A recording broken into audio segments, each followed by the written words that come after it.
Hello, everyone. This is Bruce, and welcome to Congress Weekly. Sorry for the delay in producing my next video, so let's get right to it. I mentioned previously my next episode was going to be on Proud Boys. That will be delayed. My curiosity led me to read the book by George Orwell, 1984. It was written in 1949, and it is amazing how there are similarities from this book to what is happening today. Some of what the book covers, you can tell, is the beginning of what possibly could come, while my friend mentioned there are parts of the book that show we are already along. So, this segment is titled, Are We Ignoring the Warning Signs from George Orwell's book, 1984? You might be thinking, what does this segment have to do with Congress?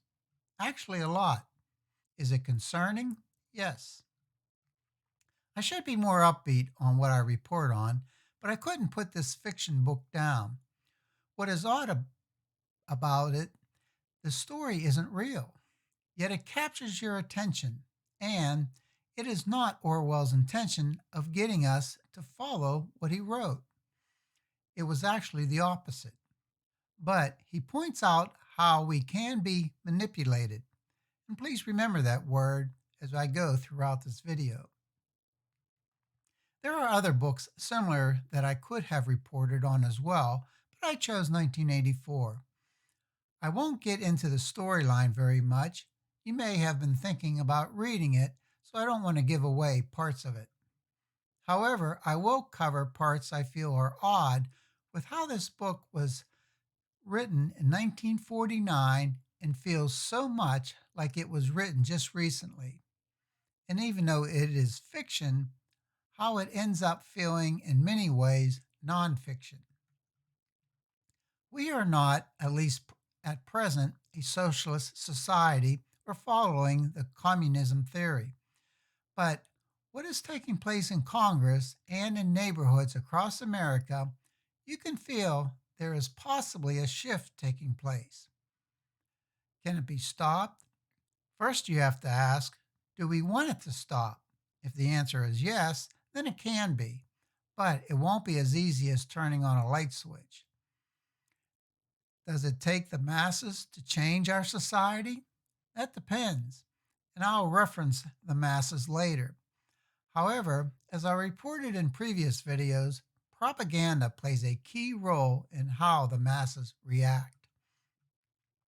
For starters, and this only scratches the surface, think about what is going on today just by the expression of words being used and the demands of some of what want them applied to our society. Woke, for example, is a term refers to awareness of issues that concern social justice and racial justice.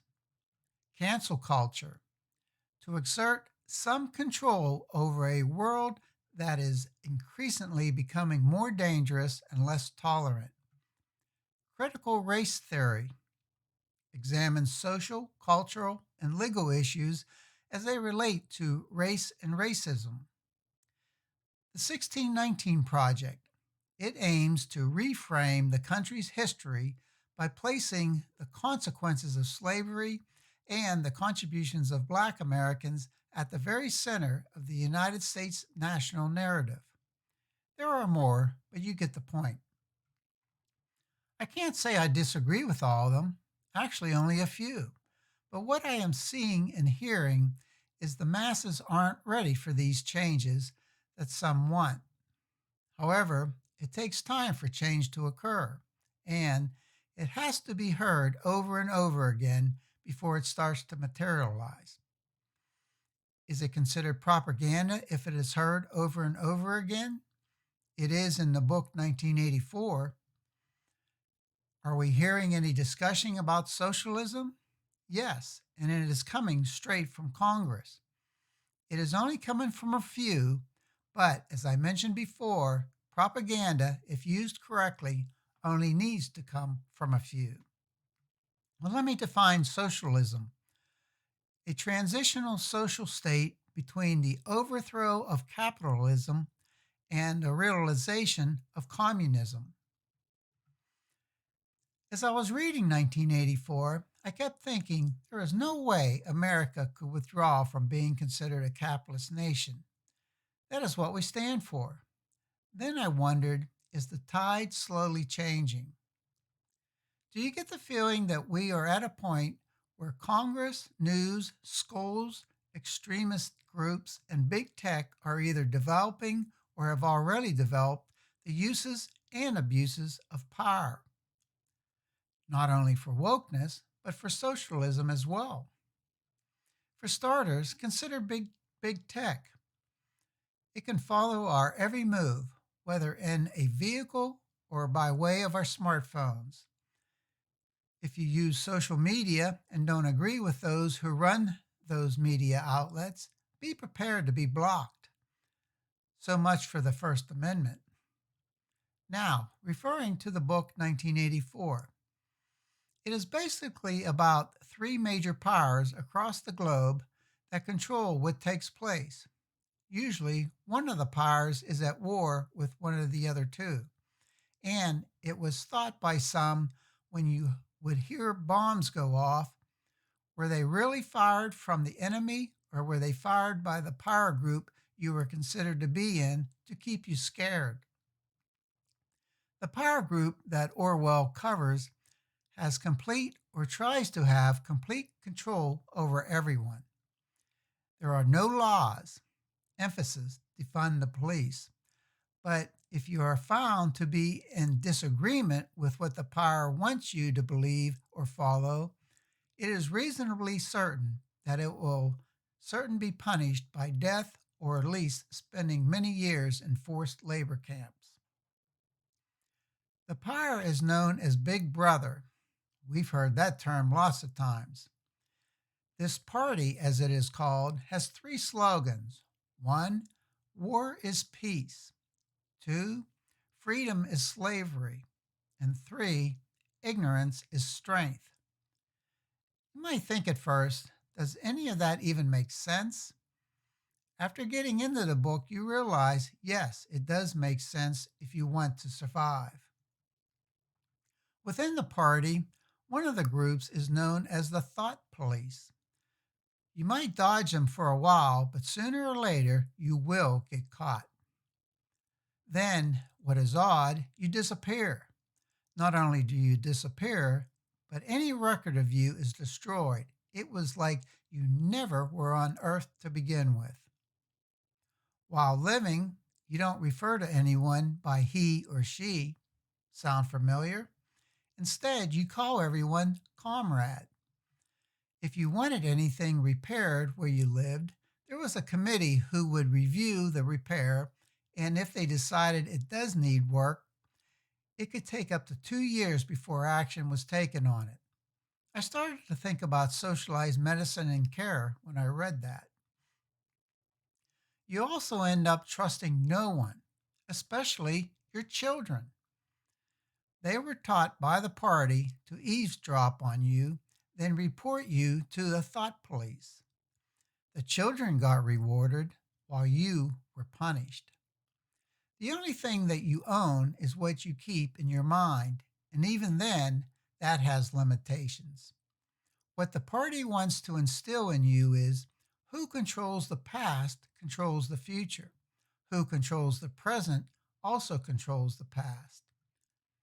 By now, I am barely into the book, but you might want to ask yourself, is that how we want to live in America?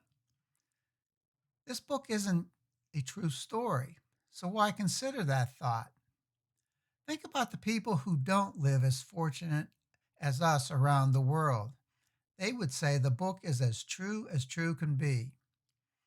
In order for the party to stay in power, and we are not talking about a lot of people, to keep their status, many of those around them at some point have to go, and there is no shame in it. One objective of the party was the destruction of words. Yes, words. Again, sound familiar? The key was to eliminate as many words as possible. Thus, you had to learn to speak a certain way or you would be considered a traitor. The term for this way of talking became known as newspeak. Its purpose was to narrow your range of thought. Being alone was almost non existent. Telescreens were used everywhere. They could see you and speak to you individually or as a group. Suppose you went somewhere that didn't spot a telescreen. You then had to wonder, were there microphones planted? Nowhere was private. At least that is what the party wanted you to believe. You were told to believe that two and two could make five. Again, sound familiar? If you were ever witness to something the party didn't want you to see, they would tell you to reject what you just saw and or heard. As I mentioned earlier, the party wanted to strip all past events that they didn't feel were important to you. Written records were falsified, and when that happened, the claim of the party to have improved the conditions you were living in had to be accepted because you had no history to know otherwise. In addition, if you strip people of history and of proper goods, you develop a society that only knows poverty and ignorance. Suppose you wanted to have a firearm. Not any longer. They were nowhere to be found. Are we already seeing this action today coming from Congress? There goes the Second Amendment. What the party was after was to persuade you that mere impulse and feelings were of no account, while at the same time they wanted to rob you of all power over the material world. The author did state it was possible to imagine a society in which wealth should be evenly distributed, while power remained in the hands of a small, privileged group. So, how does a society that I have been describing survive? In order to keep industry functioning and goods produced, they were not distributed. And the way to explain this was to say they were needed for the continuous war taking place. So, what is the goal of the party? Orwell says there are two goals: conquer the world and extinguish independent thought. However, there is a problem with the first goal. By taking over the world, you no longer have the power you once had. Thus, the real first goal is to continue war everlasting. Where does this end up? I thought the book covered it very well with where we are today and the direction we could possibly be heading, if not already doing so.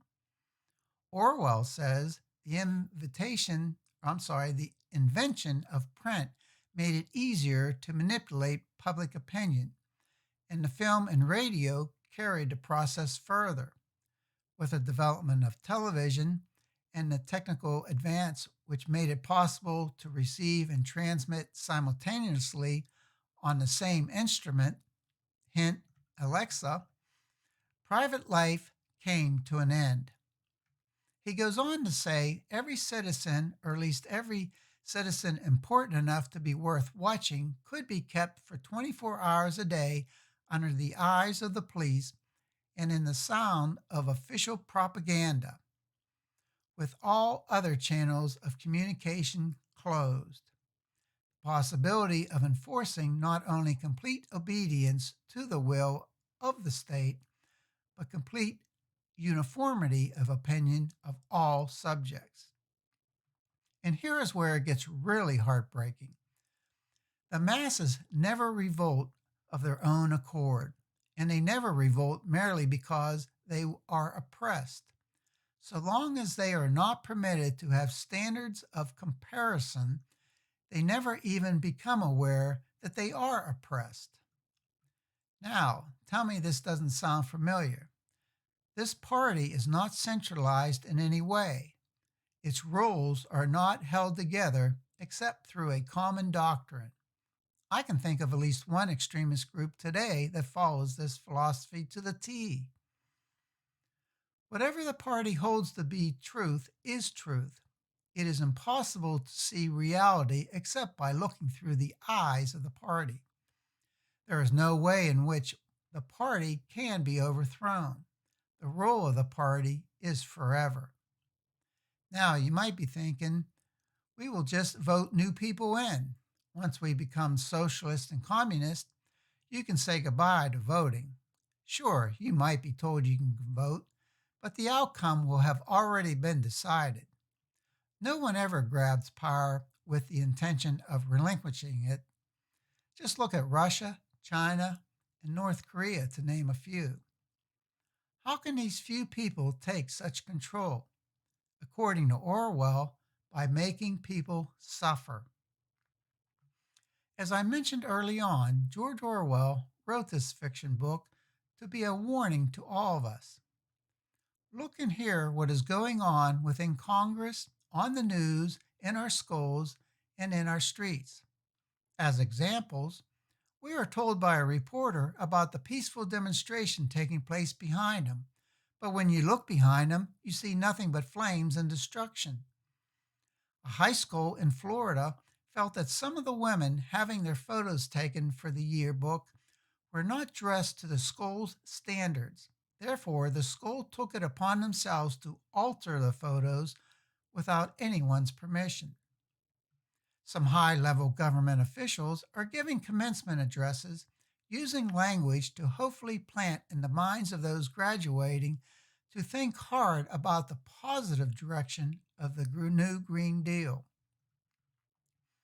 Israel had 4,000 rockets fired at their population, yet some in Congress were upset that Israel decided to protect themselves.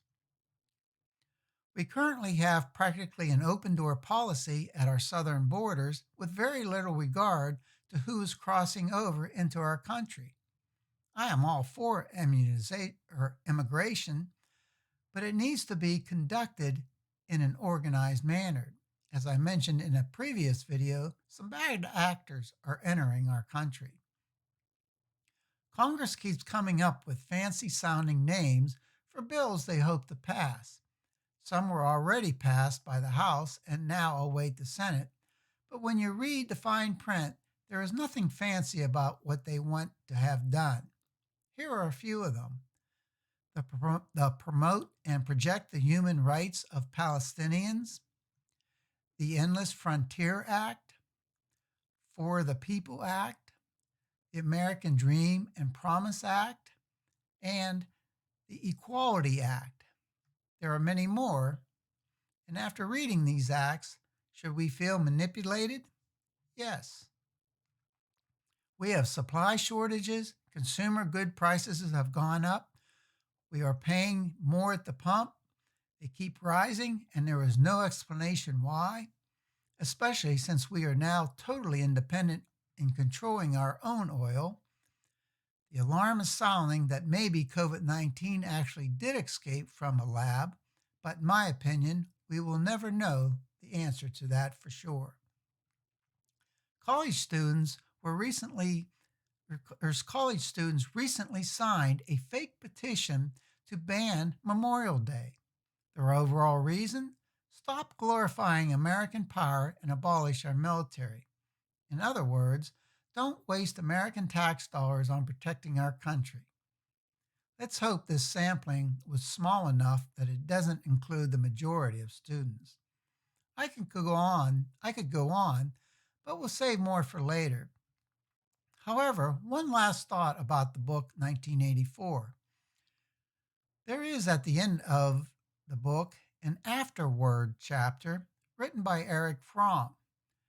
He goes into his thoughts about what Orwell was trying to get across, along with how some countries that have nuclear weapons, and the more the weapons are built and improved upon, the less chance of this type of war ever breaking out. He then discusses how many people think if a nuclear war did break out, that after a few weeks, things would reasonably be back to normal. Nothing could be further from the truth. The two atom bombs dropped on Japan's two cities, Hiroshima and Nagasaki, during World War II, were measured in kilotons. And life did eventually go on after that who weren't at or near the epicenter. It was estimated approximately 200,000 people died from the two atomic bombs. However, nuclear bombs made since then are measured in megatons. Life would not even come close to eventually going back to casual for those who survived. And mass casualties would occur far beyond the epicenter. Depending how many nuclear bombs were dropped, the number of deaths would be well over 100 million, maybe even greater, and that is only within the United States. We do live in a dangerous time. Well, thank you for watching. It means a lot to me. As I mentioned in my very first video, I am a registered independent. I feel that gives me the opportunity to call it how I see it without any bias. If I am coming across that way, please let me know. Until my next video, please be safe.